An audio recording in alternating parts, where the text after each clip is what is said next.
প্রতিমার বাবা নেহাত গরিব নন। প্রতিমাকেও দেখিতে নেহাত খারাপ বলা যায় না।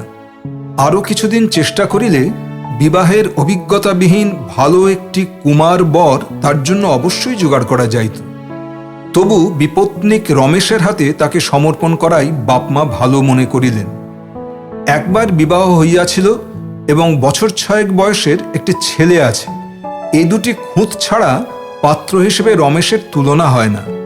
মোটে 31 বছর বয়স, দেখিতে খুবই সুপুরুষ, 300 টাকা মাহিনার সরকারি চাকরি, উচ্চশিক্ষা, নম্র স্বভাব, বংশের গৌরব, এসবের অভাবও রমেশের নাই।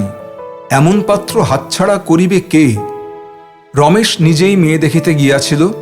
বিবাহের আগে প্রতিমাও সুতরাং তাকে দেখিয়াছিল। দোজবরে শুনিয়া অবধি অদেখা ভাবী বটটির প্রতি প্রতিমার মনে যতখানি বিতৃষ্ণা আসিয়াছিল, রমেশের সুন্দর চেহারা দেখিয়া তা কমিয়া যাওয়াই ছিল উচিত।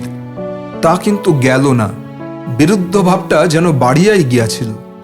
এ পর্যন্ত মনের বিরূপ ভাবটা ছিল একটি কাল্পনিক ব্যক্তির উপর, অতএব সেটা তেমন জোরালো হইয়া উঠিতে পারে নাই। রমেশকে দেখিবার পর সে অসাধারণ রূপবান পুরুষ বলিয়াই আরেকটি মেয়ে যে 4-5 বছর ধরিয়া তাকে ভোগ দখল করিয়াছিল, এ ব্যাপারটা প্রতিমার মনে ভয়ানক অশ্লীল হইয়া উঠিল। এর কারণটা জটিল। রমেশের আর কোনো পরিচয় তো সে তখনও পায় নাই, শুধু বাহিরটা দেখিয়াছিল।